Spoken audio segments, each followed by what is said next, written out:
उत्साहाचे पंख लावणी सोडून देऊ लाचारी, सहकारात्मकतेची शक्ती आज जागवू अंतरी. उंच उंच ध्येयासाठी करू हीच खरी तयारी. उंच भरारी घेऊया उंच भरारी, उंच भरारी घेऊया उंच भरारी.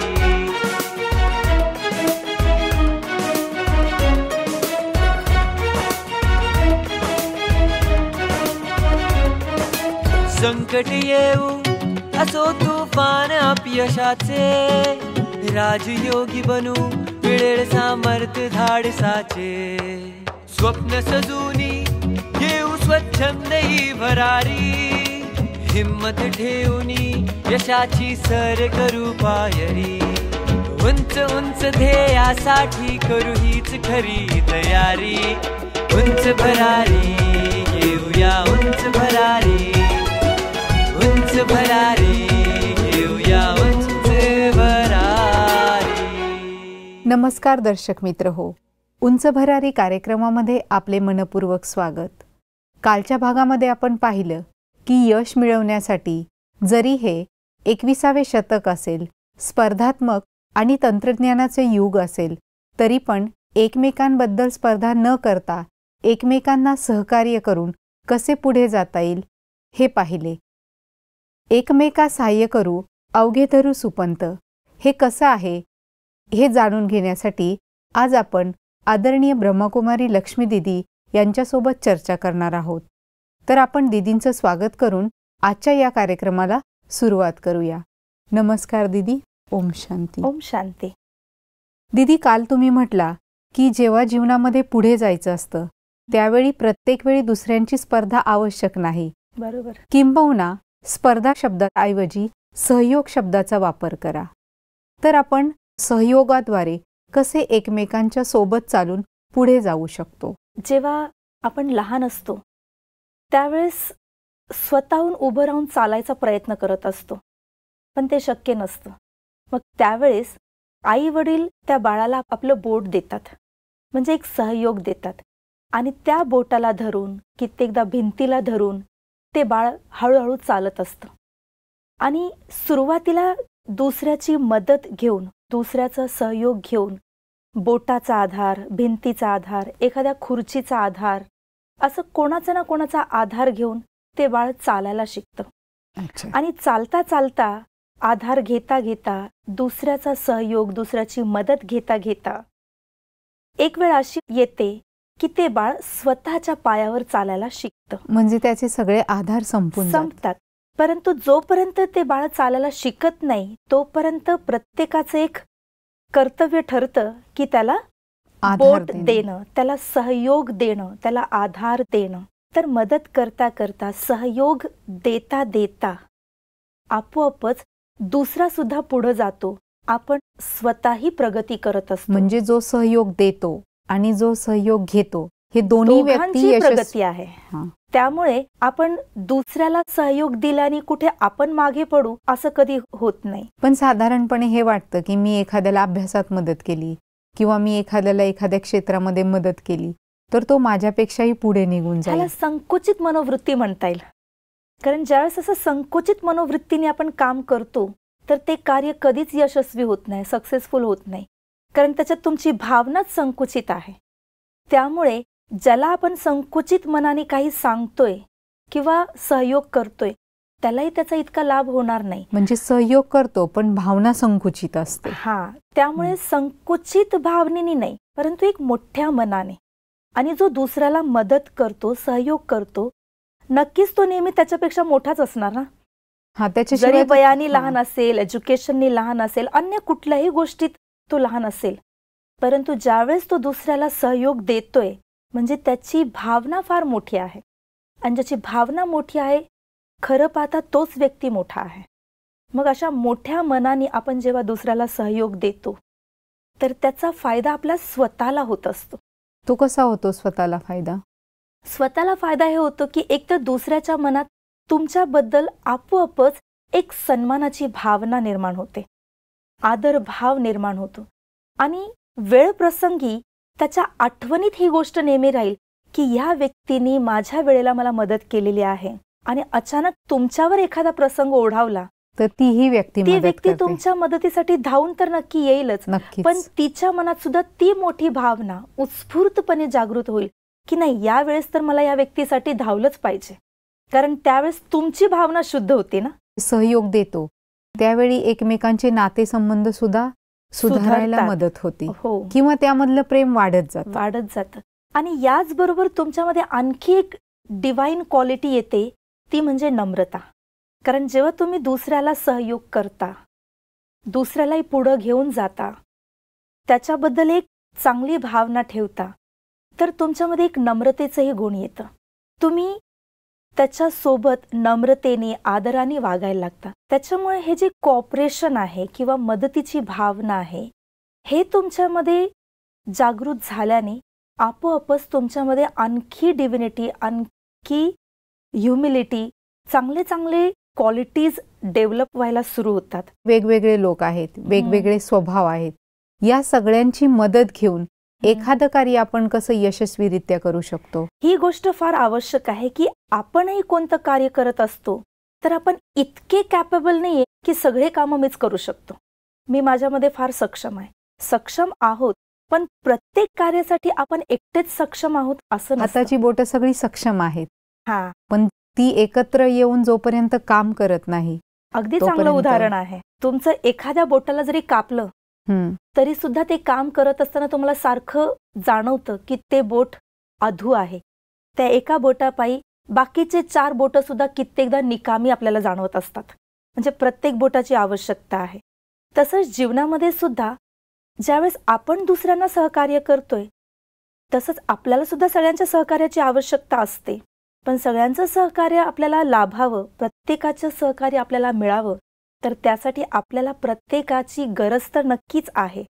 जगामध्ये, जीवनामध्ये लहानांपासून मोठ्यांपर्यंत, वृद्धांपर्यंत सगळ्यांची साथ, सगळ्यांचं सहकार्य आणि सगळ्यात मोठं सहकार्य म्हणजे सगळ्यांच्या शुभकामना, आशीर्वाद, याचं सहकार्य आपल्याला लाभावं, यासाठी आपण नेहमी प्रयत्नशील असावं.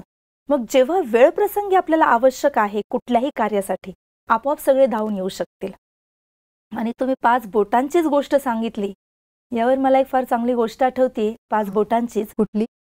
एकदा काय झालं, या 5ही बोटांमध्ये भांडणं लागली होती.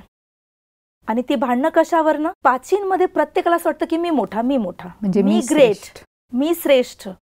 सगळ्यात पहिलं बघा हे बोट, दिसायलाही छोटा आहे, करंगळी. त्यांनी सगळ्यांपुढे प्रदर्शित केलं की तुमच्या सगळ्यांपेक्षा मी मोठा का? तर ह्या बोटाने सांगितलं की ज्यावेळेस श्रीकृष्णाला गोवर्धन पर्वत उचलायचं होतं, त्यांनी करंगळीचा वापर केला होता, तर त्यावेळेस तुमच्या कोणाचंही सहकार्य न घेता श्रीकृष्णाने माझा आधार घेतला आणि मीच पुढे झाले. माझ्यामध्ये एवढी सक्षमता आहे, एवढी श्रेष्ठता आहे किंवा इतकी शक्ती आहे की माझ्या बोटाच्या आधारे, माझ्या साह्याने श्रीकृष्णाने गोवर्धन पर्वत उचलला. म्हणजे नक्कीच तुमच्यापेक्षा मी श्रेष्ठ आहे. तर लगेचच हे बोट वर आलं, अनामिका. हे बोट वर येऊन याने आपली प्रसिद्धी आणि मोठेपणा स्पष्ट केलं. पहा, ज्या वेळेस ईश्वराला गंध लावायचं असतं, तेव्हा या बोटाचा वापर त्यावेळेस माझा प्रयोग केला जातो. म्हणजे डायरेक्ट ईश्वराच्या मस्तकी पोहोचण्याचा अधिकार, ईश्वराच्या मस्तकाला स्पर्श करण्याचा अधिकार केवळ मलाच आहे. म्हणून मी श्रेष्ठ आहे. आणि इतकंच नाही, परंतु संपूर्ण मानव जातीलाही जेव्हाही एखाद्या चांगल्या कार्याची शुभेच्छा द्यायची असते किंवा तो कुठल्या चांगल्या कार्यात विजयश्री होऊन आलेला असतो, तर त्याला विजयाचं तिलक देण्यासाठी सुद्धा प्रत्येक व्यक्तीच्या मस्तकी, इवन ईश्वराच्याही मस्तकी मी पोचतो. त्याच्यामुळे तुमच्या सगळ्यांपेक्षा तर श्रेष्ठ मीच आहे. आणि त्यानंतर लगेचच हे मिडल फिंगर, मध्यगा, हे समोर येऊन सांगते, हे पहा, मला तर काही सांगायची आवश्यकता नाही, प्रत्यक्षला प्रमाणाची आवश्यकता, कारण सगळ्यामध्ये मीच उंच आहे, मी उंचही आहे, हाईटही चांगली आहे, बॉडीही चांगली आहे माझी. तुमच्या सगळ्यांमध्ये मी दिसतोच आहे मोठा. त्याच्यामुळे मला माझी वेगळी काही परिभाषा तुमच्या पुढं स्पष्ट करायची आवश्यकताच नाही. तुमच्या सगळ्यांमध्येच मी मोठा आहे. हे बोट पुढे येतं, तर्जनी. हे बोट पुढे येऊन सांगतं तुमच्या सगळ्यांपेक्षा मी कशी श्रेष्ठ आहे, मी कशी ग्रेट आहे. कोणतंही कार्य सुरू करायच्या आधी ईश्वराची आठवण करावी लागते किंवा ईश्वराचं आव्हान करावं लागतं. अच्छा. परंतु त्या ईश्वराचं मार्गदर्शन मीच करू शकते. आणि सगळ्यांनी एकच बोट वरती दाखवले. प्रत्येक धर्मस्थापकांनी हेच सांगितलेलं आहे, ईश्वर एक आहे आणि तो कुठे आहे तर त्याचं मार्गदर्शन करण्यासाठी वरती. म्हणजे ईश्वराचा मार्ग दाखवण्याचं काम हे काम बोट मी करते. करतो. त्याच्यामुळे मी तुमच्यापेक्षा श्रेष्ठ आहे. प्रत्येकाने सांगितलंय सबका मालिक एक आहे. त्या मालकापर्यंत, त्या ईश्वरापर्यंत पोहोचवण्याचं काम मी करते. करतो. त्याच्यामुळे मी श्रेष्ठ आहे. श्रीकृष्णाने किंवा विष्णूने स्वदर्शन चक्राचा जेव्हा प्रयोग केला तर त्यावेळेस सुद्धा माझाच आधार घेतलेला आहे. हा, या बोटात. त्याच्यामुळे मी तुमच्या सगळ्यांपेक्षा श्रेष्ठ आहे. आणि त्यानंतर अंगठ्याची वेळ आली. अंगठ्याची वेळ आली तर अंगठ्याने तर सगळ्यात जास्त स्वतःची विशेषता सांगितली, जो की सगळ्यात हाईटनी छोटा आहे. हा.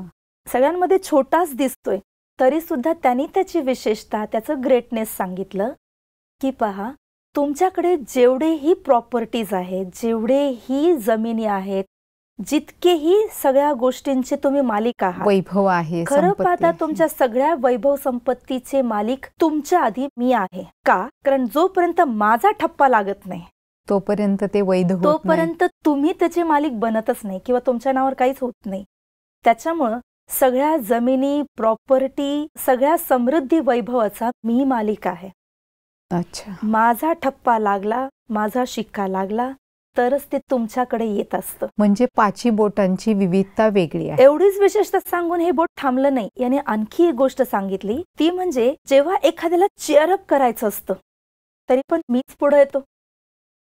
आणि त्याचबरोबर एखाद्याला खाली दाखवायचं असतं, ठेंगा, तरी सुद्धा मीच पुढे येतो.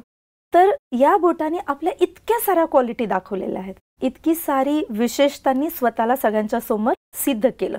सगळ्यांनी आपली आपली खूप चांगली चांगली विशेषता सांगितली आणि सगळे एकापेक्षा एक आणि आहेतच श्रेष्ठ ना. श्रेष्ठ. पण या सगळ्यांमध्ये निर्णय होत नव्हतं कोण एक ग्रेट आहे किंवा कोणाला एकाला मोठेपणा दिलं पाहिजे. कोण तसं एक मोठा वैशिष्ट्य आहे. सगळ्यांचीच आहेत सगळ्यांचीच वैशिष्ट्य आणि आहेत आपण ना. निवड पण नाही करू शकणार. निवडही करू शकणार नाही. परंतु या पाचही बोटांनी एकदा ठरवलं की ठीक आहे, आपण सगळेच जर स्वतःमध्येच इतके ग्रेट आहोत त्याच्यामुळे आपल्याला कोणाचीच काही आवश्यकता नाही आहे. तरी पण आपण निर्णय करण्यासाठी आपण सगळे मिळून ईश्वराकडे जाऊया. तर या पाचही बोटांनी मिळून ईश्वराकडे जाण्याचा निर्णय घेतला आणि ईश्वराकडे गेले. तर मग ईश्वराने या पाचही बोटांमध्ये कुठल्याही प्रकारचा पक्षपात न करता योग्य निर्णय देण्यासाठी या बोटांना एक काम दिलं. कुठलं काम? हे दिलं हा. की 5 ताटांमध्ये बुंदी वाढली. अच्छा. आणि या बोटांना सांगितलं की जो बोट पटकन लाडू बनवून आणेल तो मोठा, श्रेष्ठ. तो श्रेष्ठ. शक्यच नाही ती परंतु बुंदी एकत्र करणं. हा. काही प्रयत्न केल्या, खूप उपाय केल्या, त्यांच्या कोणाकडूनच त्या बुंदीचा लाडू बनतच नव्हता. आणि शेवटी 5ही बोट हारले आणि एकमेकांकडे बघत राहिले. अच्छा. आणि प्रत्येकाला थोडी शरमही आली, जाणीव निर्माण झाली असेल. कारण जाणीव झाली की आपण इतके निपुण एकेका कार्यामध्ये, इतके विशेष आहोत आणि साधं लाडू आपल्याला बनवता येत नाहीये. आणि कुठंतरी त्यांच्यामधली ती आकड, अहंकार, तो त्यांचा अहंकार वाकला आणि त्यांना स्वतःची जाणीव झाली की आपण कितीही निपुण असलो तरी साधं लाडू आपल्याला बनवता आलं नाही. आणि ते 5ही बोटं म्हणून पुन्हा ईश्वराकडे गेले आणि ईश्वराला विचारलं की आम्हाला काही हे लाडू बनवता येत नाहीये, कोणालाच शक्य होत नाहीये, तर तुम्हीच काहीतरी उपाययोजना सांगा की ज्याच्याने आम्ही हे लाडू बनवू शकू. त्यावेळेस ईश्वराने या 5ही बोटांना एक युक्ती सांगितली. ती युक्ती सांगितली की काही क्षणांसाठी तुम्ही 5ही बोटं एकत्र या. एकत्र आल्यानंतर थोडंसं वाका आणि मग प्रयत्न करून पहा लाडू बनतोय का. आता तुम्ही विचार करा, हे 5ही बोटं एकत्र आली आणि थोडीशी वाकली, त्यानंतर लाडू बनवायला किती वेळ लागेल? काहीच वेळ लागणार नाही. काहीच वेळ लागणार नाही. सेकंदात लाडू बनला. आणि ज्यावेळेस लाडू बनला तर 5ही बोटं खूप आनंदी झाले की अरे वा, किती कमी वेळात हा लाडू बनला. त्याच्या आधी आपण किती प्रयत्न करत होतो, किती मेहनत करत होतो, परंतु काही केल्याने आपल्या कोणाकडूनच हे लाडू बनलं नाही. आणि आपण 5ही जण एकत्र आल्याबरोबर फक्त एकत्रच नाही, परंतु थोडंसं वाकल्याने हा लाडू क्षणार्धात झाला आणि त्यांना खूप आनंदही झाला, परंतु त्या आनंदाबरोबर एक जाणीवही झाली. आणि ती जाणीव काय झाली असेल? एकमेकांना सहकार्य करणं खूप गरजेचं आहे. म्हणजे एकमेकांची गरज आहे आपल्याला, एकमेकांची आवश्यकता आहे आपल्याला. समाजामध्ये राहताना आपल्याला एकमेकांची गरज असतेच. तर आपल्याला जीवनामध्ये लहान मोठे वृद्ध जवळपासचे प्रत्येकाचं, जसं काही बोटं लहान आहेत, काही मोठे आहेत, काही आणखीच ठेंगणे आहेत, काही एकदमच बारीक आहेत, तरी सुद्धा सगळ्यांच्या मदतीने ज्या पद्धतीने लाडू झालं, म्हणजे तुम्ही जीवनात यशरूपी गोड लाडू मिळवू शकाल. हे तेव्हाच शक्य आहे जेव्हा तुम्ही सगळ्यांचा सन्मान करताल आणि सगळ्यांच्या विशेषतांचा सन्मान, सगळ्यांच्या विशेषतांना रिस्पेक्ट करताल, तर तुमचे कार्य सहज होऊ शकते. म्हणजे आपल्याला कुठलंही कार्य जर पार पाडायचं असेल आणि त्यामध्ये जसं म्हटलं तुम्ही की यशाचा गोड लाडू हवा असेल, तर सगळ्यांचं एकमेकांना सहकार्य आवश्यक आहे. बरोबर. पण नेमकं होतं काय, जेव्हा सगळे एकत्र येतात त्यावेळी सहकार्य करता करता कधी कधी एकमेकांमध्ये थोडं वाद पण व्हायला सुरू होते, तुझं माझं पण व्हायला सुरू होतं. तर त्यावेळी तुम्ही असं काय सांगाल की प्रत्येकाने एकमेकांमधले जी विशेषता आहे तीच घेतली पाहिजे? ईश्वराने एक छान युक्ती सांगितली होती लाडू बनवण्यासाठी, फक्त एकत्र यायला नाही सांगितलं होतं. मग ईश्वराने या पाचही बोटांना एकत्र येण्यासोबत सांगितलं होतं थोडंसं वाका. पण वागता वागता कधी कधी दुःख पण येतं, मीच का वाकायचं? का म्हणजे कुठेतरी पुन्हा तुमचा तो अहंकार उभा होतोय, त्याच्यामुळे तुम्हाला असं वाटतं मीच का वाकायचं. परंतु जो वागतो, जो झुकतो, तो तेव्हाच त्याला शक्य होतं जेव्हा स्वतःमध्ये त्याच्यात सद्गुणांची भरपूरता आहे, तोच वाकू शकतो. ज्या व्यक्तीमध्ये स्वतः तो सद्गुणांनी संपन्न आहे, असा सद्गुणी व्यक्ती सहज दुसऱ्यांच्या समोर झुकून, वाकून किंवा नम्रतेने चालू शकतो. त्याला कधीच हा विचार येऊ शकत नाही किंवा मनाला स्पर्शही करू शकणार नाही की मीच का वाकू. तर दीदी, आता हे एकमेकांचं सहकार्य मिळवायचं, ज्यांच्या त्यांच्यामध्ये ज्या विशेषता आहेत त्या स्वीकारायच्या आणि अंगी नम्रताही आणायची. बरोबर, अगदी बरोबर. तर हे कसं करता येईल? तर यासाठी एक सिंपल एक मेडिटेशनची टेक्निक आपण करूया. अच्छा. ज्या मेडिटेशनने आपण स्वतःला त्या परमशक्तीशी जोडूया आणि ती परमशक्ती परमात्मा ईश्वर, जो कुठल्याही प्रकारचा कधीच पक्षपात करत नाही, जो एक चांगला न्यायाधीश आहे, जो प्रत्येकालाच योग्य ते मार्ग दाखवतो आणि त्याच्या गुण कला विशेषतांशी अवगतही करून देतो, असा तो परमेश्वर. जेव्हा आपण त्याच्याशी जोडू आणि त्याची शक्ती आपण स्वतःमध्ये आत्मसात करू, कारण जेव्हा आपण त्याच्याशी जोडतो तर त्याची शक्ती आत्मसात सहज होऊन जाते आणि त्या शक्तीच्या आधारे आपल्यामध्ये नम्रता, मोठेपणा किंवा प्रत्येकाबरोबर सहकार्यांनी चालणं, दुसऱ्यांचं सहकार्य मिळवणं हे आपल्यासाठी एकदम सहज होऊ शकतं. तर अशी अनुभूती करायला आम्हाला निश्चितच आवडेल. तर नक्की आपण 1-2 मिनिटासाठी हा अभ्यास हे प्रॅक्टिस करूया. काही क्षणांसाठी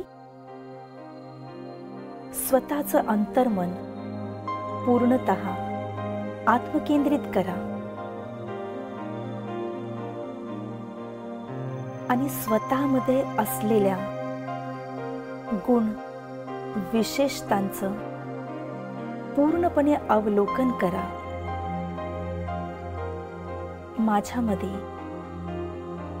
काय विशेषता आहे,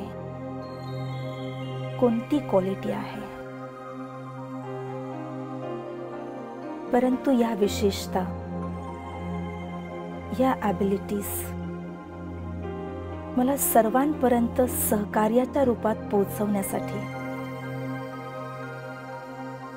ईश्वरीय सहकार्याची आवश्यकता आहे.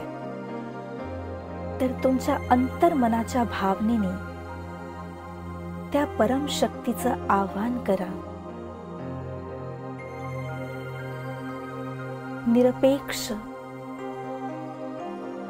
निरपेक्ष रीतीने, निस्वार्थ भावनेने नेहमी सहकार्य करणारा तो परमपिता परमात्मा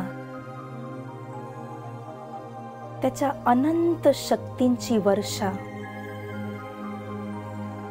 माझ्यावर करत आहे. कारण परमशक्ती परमात्मा, सुप्रीम लाईट, त्याच्यातून निघालेली अनंत प्रकाशाची किरणं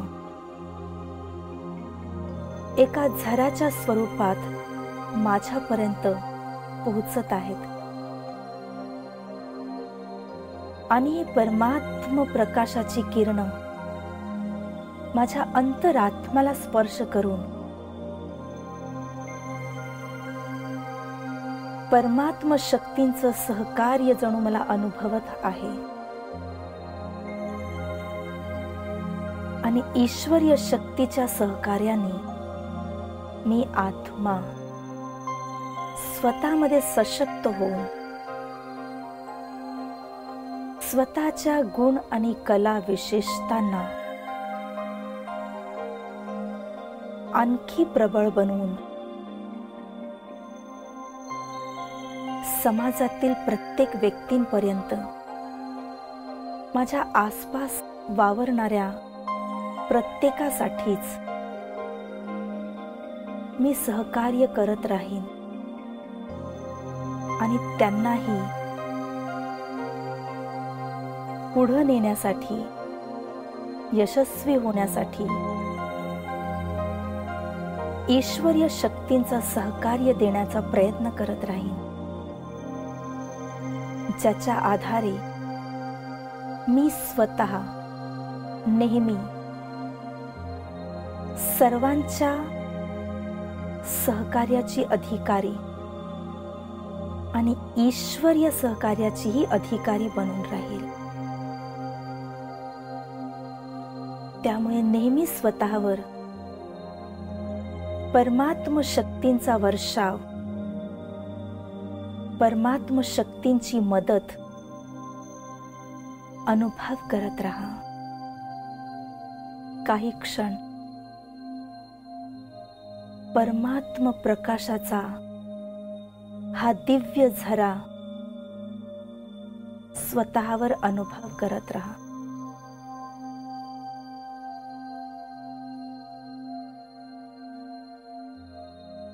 ओम शांती शांती शांती.